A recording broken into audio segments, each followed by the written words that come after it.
Obviously, another frustrating game, right? Stretches of time where, again, I thought we played pretty well and played hard, just not able to do it for long enough. Dunmartin, obviously, getting 9 for 18 from three is a frustration for sure. But hats off to them. They executed well. They shot the ball well, and we can't get stops. Obviously, coming in, you knew Dunmartin was going to be tough to guard, but I don't think you expected 31 career high from him. I mean, how just crazy it is to see that on the opposition. Crazy wouldn't be how I would describe it, but it's obviously a tribute to the game that he played, and he played at an extremely high level. I mean, the 1-3 he hit was almost from half court, right? And that's where it gets to be super frustrating because most people aren't making those shots. And I thought there was a couple times where he's a good player. We know he's going to get points, but then there's other times where we just have breakdowns that allow him easy looks that it just is like you can't give a good player easy looks and then allow him to make hard shots as well, right? So it just is.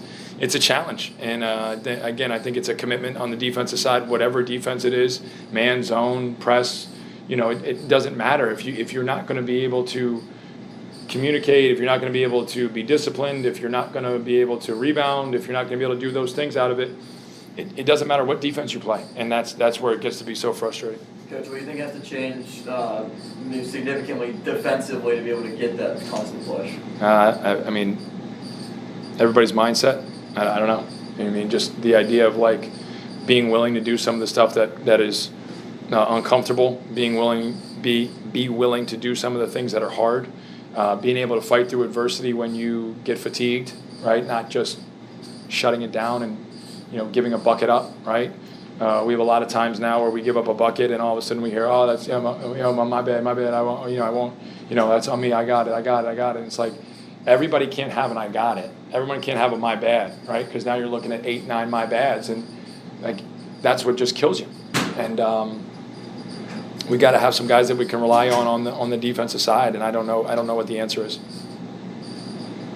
Offensively, you guys shot 51% from the field, but there were certain segments of the game where there was a lot of rough shots. Were you happy with the overall offense of the game? No, I didn't really like the flow of the game. I thought there was a stretch in the middle of the first half where we really settled for some shots, and some tough twos and some elbow jump shots and some things like that. It's just like, at some point in time you have to understand they're in zone defense for that stretch, and they want you to take that elbow jump shot. Like they'll give you that shot all day, and we just fall into the trap all the time. And we talk about it in practice. We drill it in practice. We just keep falling into the trap. And so obviously we're not doing a good enough job of communicating it to guys or getting them to grasp the concept of like, okay, if that's the best shot we can get as the shot clock's winding down, great. Like that shouldn't be the first time the ball touches the high post, we're shooting a turnaround jump shot from 15 feet. But we do it 3 or 4 times, and all of a sudden it's like becomes, a joke. And so we got to just, again, keep trying to communicate, keep trying to teach it, keep trying to show it. Or eventually we got to just maybe take some guys out when they do it, you know what I mean? And maybe the bench can help guys start to understand, what is needed. There was among Dunmartin's 9 attempts, I think 6, almost 7 of them had offensive rebounds from it. How demoralizing was it to get a stop from him but still not actually hit the ball? Yeah, it kills you. It absolutely kills you because, again, he's getting clean looks, he's getting multiple looks. It's deflating to your team because you are working hard and then you're having to guard for long stretches. There was a possession in the start of that second half. I felt like we were on defense for like 3.5 minutes, like every shot. And it was every guy. Every guy had their hands on a ball. Every guy had an opportunity to make the play. We didn't get the first rebound because of Justin, and then the second rebound was Khalil. Then Enoch had it, and the ball got taken from him. And then Rasheem had a chance to grab it, and it went out of bounds. And then they missed again, and Cam had a chance to grab it, and it went out of bounds again. And it's like,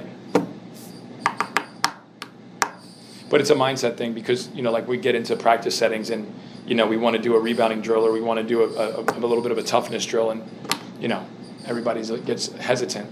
Well, you are what your habits are. So we get hesitant in those moments in practice. Well, now you get hesitant in those moments in the game. And as soon as they started to smell the opportunity that they could go and just get offensive rebound over and over, they did. Khalil Spear tonight, double-double. I know despite the rough start to the season, how important has he been to this team for this stretch? Yeah, I mean, he's been great. I mean, he's obviously, scored it efficiently. He's got on the glass. We need him to step up in the paint a little bit, though, because we're just giving up too many layups. Right? We need some rim protection. We're giving up too many layups. Like there's two ways to protect the rim: charge takes and block shots. Right? In 2020, when we won the championship, we had more charge takes than we had block shots. Enoch took a charge tonight, which might be our first charge of the year in a game.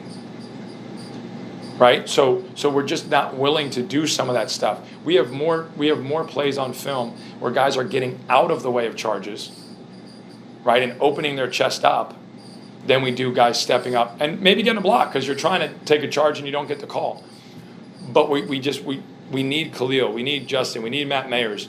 We need, whether it's Brandon Stone or Mattia at some point, somebody to come back and help us protect the rim or protect at the basket because obviously they made a number of threes, but they also get layups too. We switch into man, they just throw it right down the gut and they lay the ball in the basket. And it's like, okay, the zone is supposed to try to take some of that away, and then we go to man and we get stretched, and then it's boom right down into the paint for a layup. So, we need some guys to be able to do it on the defensive side because right now it's not happening. You regret not going more to Spear in the first half when it looked like there was sort of, not necessarily intimidation, but trying to avoid Samuel to start out the game inside? I mean, we're trying to lift Samuel a little bit and get him away from the basket. I wouldn't say we regretted not going to him. Obviously, we wanted to get more than 2 shots in a half.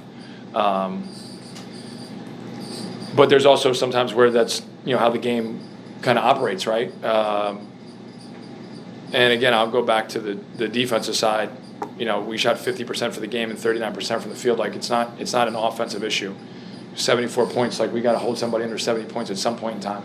And if we can't do that, it's going to be hard for us to win games. So, I'm looking at the defensive side of the floor saying, like, what are we going to do to fix this?